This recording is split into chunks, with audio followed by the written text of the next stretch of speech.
Alors, le bourgeois gentilhomme, acte 2, scène 4, deux personnages, Jourdain et le maître de philosophie. Monsieur Jourdain commande un ballet pour un dîner où il a prié des gens de qualité. Il prend des leçons de danse et d'orthographe. Molière, à cette époque, raille la manie d'un parvenu. Il trouve le moyen d'atteindre à la satire sociale comme La Bruyère plus tard.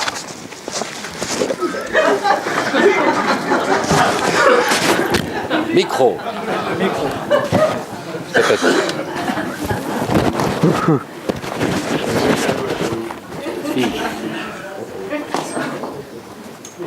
Il y a peu, j'ai eu à souffrir un terrible accident de carrosse. C'était juste à la sortie de Rio de Janeiro. Ay, que porrada! Tous en dessus dans mon carrosse, dessus, dessous. Et ma tête, elle a cogné fort, très fort, sur quelque chose de très dur.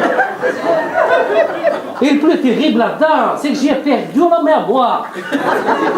Je me souviens presque plus de rien. Et que ça me manque vachement en ce moment pour écrire un petit billet à une dame très belle, avec un grazinho, des anges.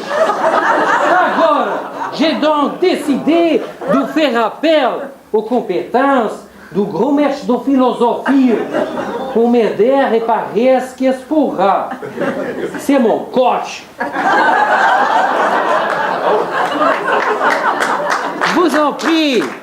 Je vous en prie. Au reste, il faut que je vous fasse une confidence. Je suis amoureux d'une personne de grande qualité. Et je souhaiterais que vous m'aidiez à lui écrire un petit billet, quelque chose dans un petit billet que je laisserai tomber à ses pieds. Ah, dis donc, tu veux l'aide du grand marabout? Alors, très bien. Cela sera galant, oui. Oui, monsieur, mais dis-moi présentement, tu veux quoi? Tu veux écrire des vers? Non, point de vers. Mais tu veux quoi? Dis donc, tu veux de la prose? Non, ni prose, ni vers. Mais alors, tu te fous de ma gueule, petit blanc. C'est ou l'un ou l'autre. Pour qui? Parce que je te le dis, petit blanc. Présentement, pour jacasser, il n'y a que la prose ou le vers. Il n'y a que la prose ou les vers. Eh, dis donc, petit blanc, tu veux tous nous faire rigoler? Tu sais bien que tout il est vers ou tout il est prose, puis quand il est vers, il n'est pas prose. Et comme l'on parle là, qu'est-ce donc cela? De la prose, imbécile. Quoi? Quand je dis, Nicole, portez-moi mes pantoufles, elle m'a donné mon bonnet de nuit. C'est de la prose. Présentement. Par ma foi, il y a plus de 40 ans que je dis de la prose sans que j'en suce rien. Et je vous suis le plus obligé du monde de m'avoir appris cela. Je voudrais donc lui mettre dans un billet « Belle marquise, vos beaux yeux me font mourir d'amour ». Mais je voudrais que cela soit mis d'une manière galante, que ce fût gentiment tourné. Je comprends. Tu veux faire gouroum, gourou? Mais alors, il faut que tu dises « Oh, marquise, la braise de tes yeux, ça met le feu dans ma savane. Je vais te faire croquer mon morceau de bambou. » Non.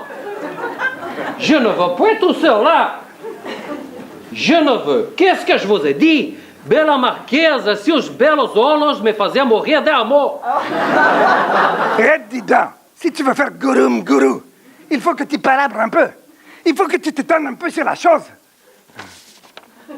Non, vous dites, je ne veux que ces seules paroles-là, dans un billet, me tournent à la mode, bien arrangées comme il faut. Je vous prie de me dire un peu pour voir les diverses manières, toutes premières. Bon, monsieur, très bien. Je vais te dire présentement. Tu peux dire, belle marquise, vos beaux yeux me font mourir d'amour. Ou bien, d'amour mourir me font belle marquise. Vos beaux yeux. Ou bien, Gurum Guru, tes beaux yeux me font belle marquise. Mourir. Ou encore, mourir, vos beaux yeux belle marquise d'amour me font.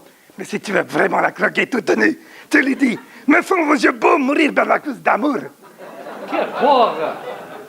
Mais de toute façon, laquelle est la meilleure? Le mieux, c'est, crois-moi présentement, c'est de faire comme tu veux le dire. Tu dis, vos beaux yeux me font mourir d'amour. Et après, Gurum Guru. Cependant, je n'ai point étudié.